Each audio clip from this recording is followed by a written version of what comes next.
Ngiting tagumpay ang kapitan na nanira kay Mayor Vico Sotto.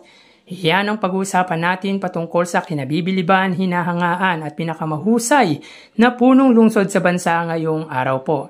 Pero bago natin talakayin yan mga kaparokya ay humihiling ako na pakisubscribe ang aking YouTube channel.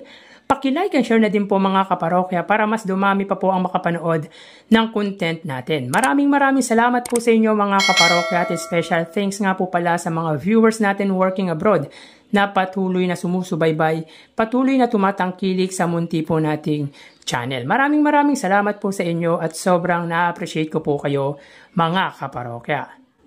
So yun nga mga kaparokya, tila ngiting tagumpay ang kapitan na nagsabing namatay na daw di umano ang kultura at nawala na daw di umano ang sigla ng Pasig mula nang mamuno ang butihing mayor. Tila masaya ang kapitan sa ginawang proyekto po ng pamahalang lungsod sa pangunguna ni Mayor Vico Sotto sa kanyang barangay. So grabe, tapos na ang eleksyon mga kaparokya pero hindi pa din po tayo makamove on sa sinabi ng kapitan na ito sa butihing mayor. Anyway, great accomplishment na naman po ito para sa pamahalang lungsod sa pamumuno nga po ng butihing alkalde sa ginawang kalsada sa nasabing barangay. Ayon sa post ni Mayor Vico Sotto sa kanyang social media ay inauguration of various street in Barangay Kalawaan. So dyan po kapitan ang nanira kay Mayor Vico Sotto noong nagdaang eleksyon na ang sabi nito mga kaparokya ay kilala lang daw po ang lungsod sa pangalan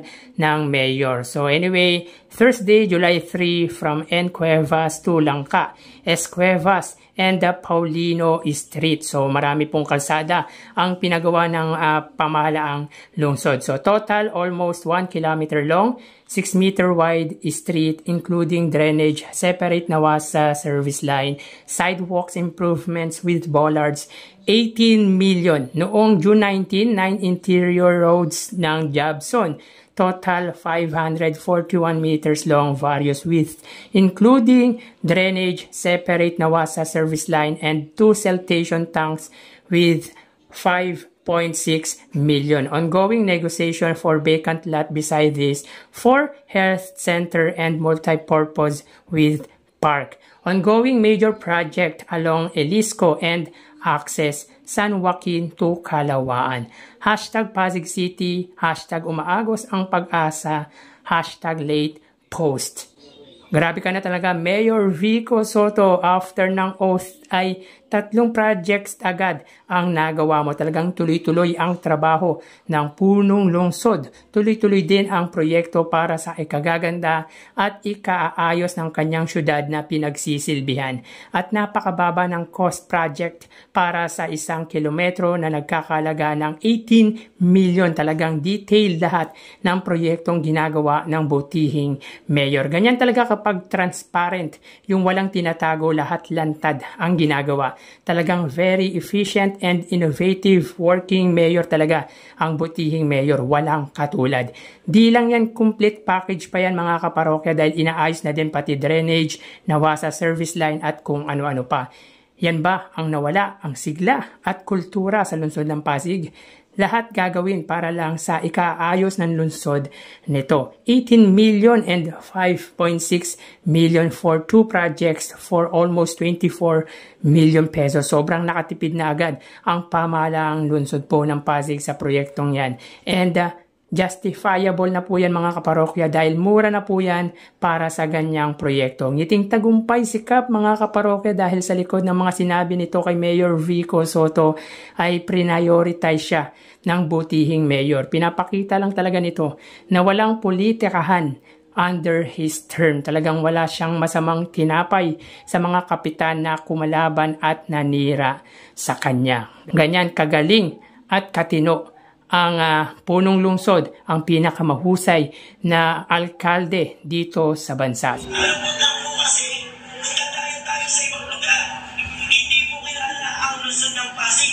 Kilala tayo sa pangalan ng mayor. Nakakalungkot. Dapat lagi natin magmamalaki. Tayo ay tagang Pasig. Si Ate Sana gusto niyang ipagmalaki ang Pasig. The Pasig is one city. Gusto kong ipakilala ang lungsod ng Pasig sa isang malinis, maayos,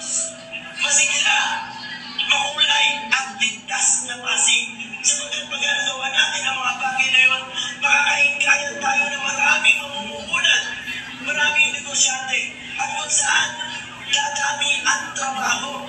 Bakit hindi natin ipapalaki ang lungsod ng Pasig? Namatay na ang kultura sa lungsod ng Pasig. Nakakalungkot.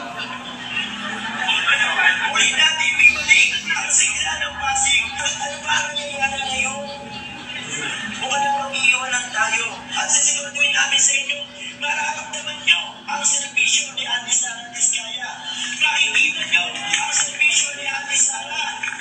Dapat ganun ang paglilingkod. Nararamdaman hindi lang sa social media. Grabe ang paninira ng mga kapitan na kumalaban kay Mayor Vico Soto noong nagdaang eleksyon, pero magkaganon man mga kaparokya ay hindi niya ito tinitake personally dahil ganyan talaga ang politika dito sa bansa. Alam niya na ganyang karumi ang politika sa bansa, and maybe masyado lang matino at mabait ang butihing mayor dahil kung sa ibang mayor yun, malamang may sagot agad sa patutsada sa kanya. Anyways, nakaka-inspire talaga ang ginagawang paggugobyerno ni Mayor Vico Soto. Talagang pinapatunayan niya na walang politika, walang mayaman at walang mahirap under his term, at focus lang siya sa kanyang ginagawa para sa ikaayos at ikabubuti ng kanyang lungsod. So hanggang dito na lang po tayo mga kaparokya.